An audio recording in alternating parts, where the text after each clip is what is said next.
Okay, so I'm in Jamaica. Sahara dust is here, and my sinuses are going crazy. But I just saw that Mood dropped a free PDF pattern. That is one that I've seen a lot of people trying to hack online. And oh, look at my eyes. Jeez Louise. Anyway, yeah. So a lot of people have been trying to use other patterns to hack it. And I've seen beginners struggling. And I thought, wow, it's perfect timing for the summer to have this pattern released. And yeah, I'm about to print it and get started as soon as possible so that I can hopefully have this video up for Sunday so that all of the people who are really into the summer trends will be able to print and sew up this pattern for the summer. All right, guys, so I finished printing and it's 25 pages. 3 pages are instructions, 22 pages are the actual pattern. But let me show you one thing I love about this. People assemble PDF patterns by using letter size paper or A4 paper, understand the struggle. I love that all of this pattern piece here requires only 4 pieces together. Here's a pen to show you. I love that these pieces here, these 6 here, you only need to assemble 1 row instead of having to assemble 4 different things to get just, or you know, whatever, 6 different things. So sometimes, let me see if I can explain. Sometimes the pattern piece overlaps onto another section. Yeah, my printer is still making noise, sorry. But sometimes the pattern piece overlaps to another section, just like here. And just like here, this is obviously necessary, but I love when you just get a whole panel that is just 1 row. So this is going to be very quick and easy to assemble because of how they have laid it out. I can't wait. However, we know with free patterns, it's hit and miss. Mood has more hits than misses. I'm sorry, I'm holding the phone, so everything is a bit shaky. Yeah, Mood has more hits than misses. But I found a couple patterns that have had what I consider substantial or significant issues, especially for beginner sewers. So stick around with my sinusy eyes and all of that while I try to get this trendy pattern sewn for you. So today is Saturday and I've sewn up 2 of these tops. This is the second, and the first is from actually leftover, like really old leftover tablecloth fabric. So I wanted to test out the pattern on my not so great fabric first, and I must say I absolutely love it. This pattern has been done, hacked, whatever, by so many people, or they've attempted to create this pattern and, you know, hack other patterns to make this one. So when I saw this and I realized I would not have to hack a pattern in order to try a style I'm not sure it would fit me, I rushed to get this done.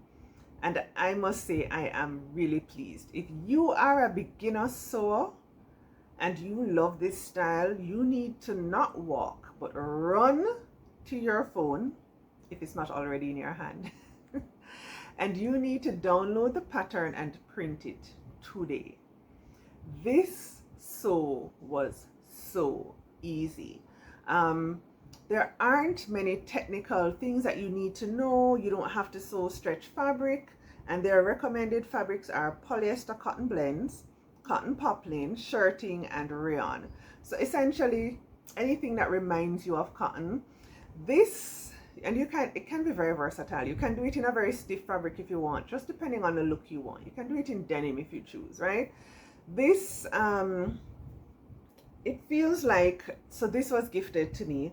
This feels like a kind of natural linen blend, which would make sense because it came with another piece of linen fabric, and the person who gave it to me likes linen. So yes, this is a lovely fabric. It has a lot of weight to it, so it hangs nicely, but it also moves really nicely. So play with the fabrics depending on the style and the look you want, but it's definitely going to be cute and summer ready in a cotton variation. Now the size range is almost always generous when it comes to mood, and they have it from a bust of 31 inches to 5XL, which is 60 inches. So Mood lately has really been leaning on all the modern trends for their patterns, and I appreciate it. The reality is that 70s to 80s style and even some 60s style is really in right now. There have been some major shifts in fashion and style where, even though I never ever stopped wearing my wide leg jeans, it was really hard to find them in stores, which is why I had made this one that you see pictured here in, I think, 2020 or 2021. I love wide leg pants, wide leg jeans, and they're back in style. They're easy to find in stores, and I'm very happy about it. And Mood has been paying attention to all the trends. They have the drop waist skirt. They have, anyway, this is not a Mood advertisement, but what I'm saying is I was definitely happy to see a trendy item that I could quickly download, quickly assemble, and get sewing, and then to find that the method is so easy. So their sewing methodology for this is really perfect for a beginner sewer. There are no facings, there's no bias tape per se. The neckline, for example, just requires for you to fold over, I think, to 1/4 of an inch and stitch flat, and it worked. I mean, if your fabric is thin enough and pliable, that will work. This is actually kind of thick.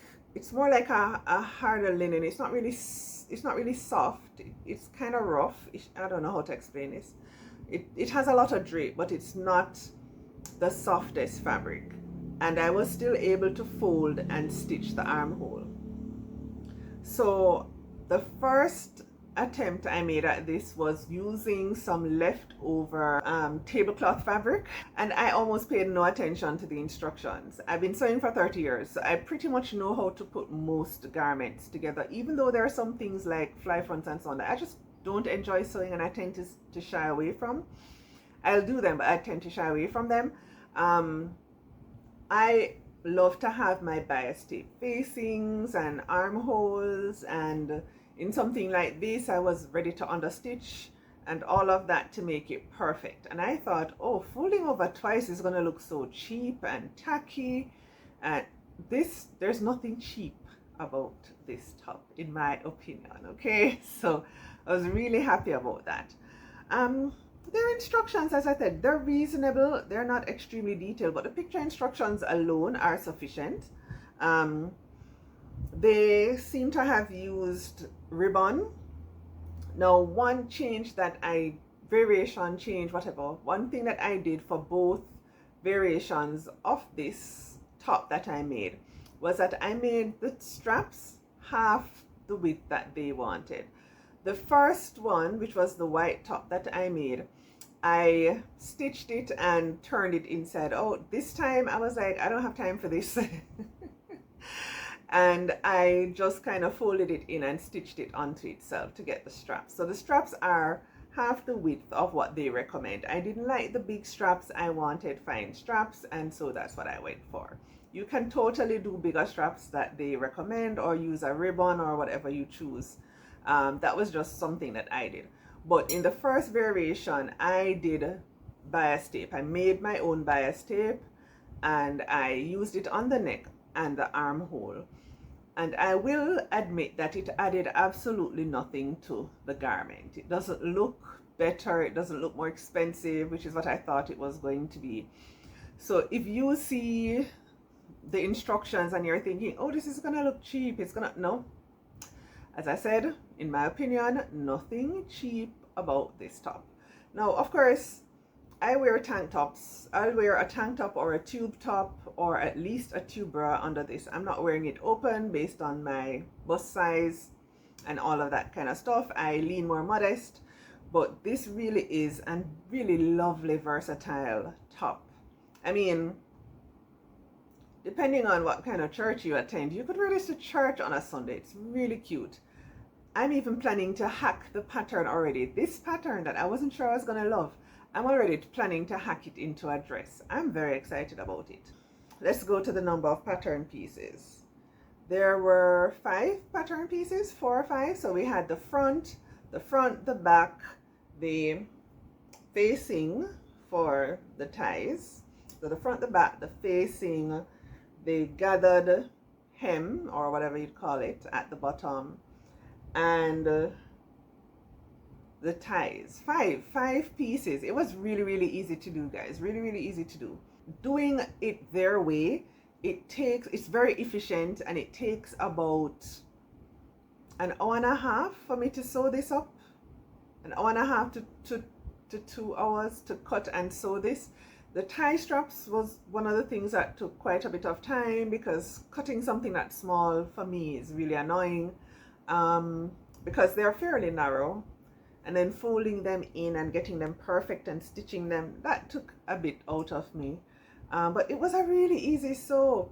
Doing the gathers to attach the bottom, it was pretty simple and quick. I thought gathers are something I also kind of hate. I hate doing gathers.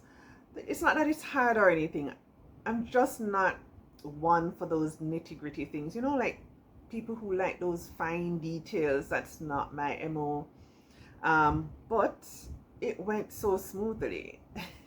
So definitely clear instructions, alternate fabric recommendations. As I said, you can go with linen, you can go with a soft denim. If you want it to be fairly stiff, you can even use some kind of upholstery fabric. It really just depends on what you're going for, the look you want. One of the things I did find was that the size recommendation didn't work for me. So I went according to their body measurements. I didn't use the fabric, the final, what do you call it? The final measurements of the garment. I used the body measurements, and it was a way too big.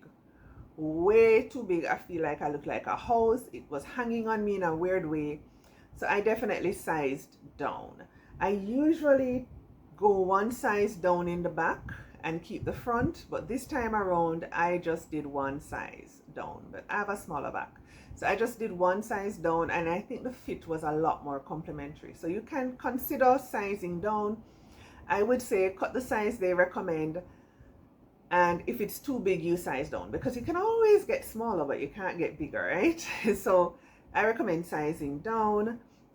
Adjustments made. I have a longer torso. Almost anything I buy in any store and almost any garment I've ever sewn, I tend to lengthen the waist just a bit if I can,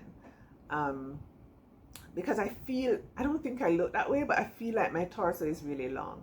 So I think I lengthened it by almost the top part of the pattern, that is this piece of the bodice. I lengthened it by about 1.5 inches.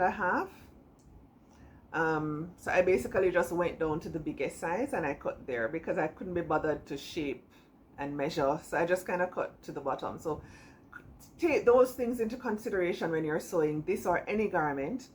If you usually have a small back and the back is too big, you take the back in, or you do a size down. If your front is usually too big, then you make the decisions you need to make based on what you need for your body type.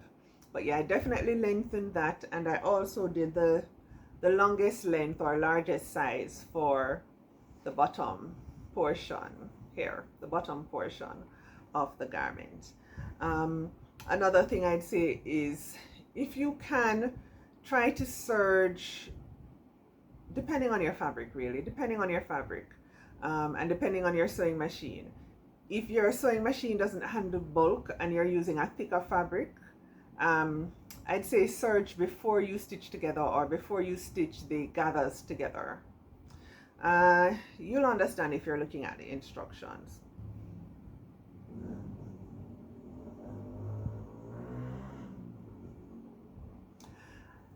I had no challenges with this whatsoever. there was nothing that was difficult. There was nothing that frustrated me, except one of the times when I mixed up the wrong side and the right side. All right, that happens to even the best of us sewers, right? So be sure to make your markings for right and wrong side, especially when you're sewing at night and it's dark and you can't tell the difference. But yes, I really enjoyed it. I really think I might do 2 more versions of this, and if I hack it, I'll come back and let you know. So if you're interested in downloading this, the link is in my description box below. Otherwise, it's the Rosette tie front top on Mood Fabrics website. And I do have a video up, coming up or already up. You can check in the cards or in the description box on how to sew linen. So if you're sewing something that's made from linen, because this is a beautiful top in linen, be very careful. Be very, very, very careful that you don't end up with a top that doesn't even fit after 2 washes, or you end up with threads pulling all over the place. I have tons of tips, well, tons, 10 maybe tips on sewing linen. So I would definitely encourage you to watch that video before you encounter or before you engage in sewing linen fabrics. It's a big trend right now, but if you don't know what you're doing, you can end up in a lot of problems. Okay, so check out my tips on sewing linen, and I'll see you in the next video. Bye.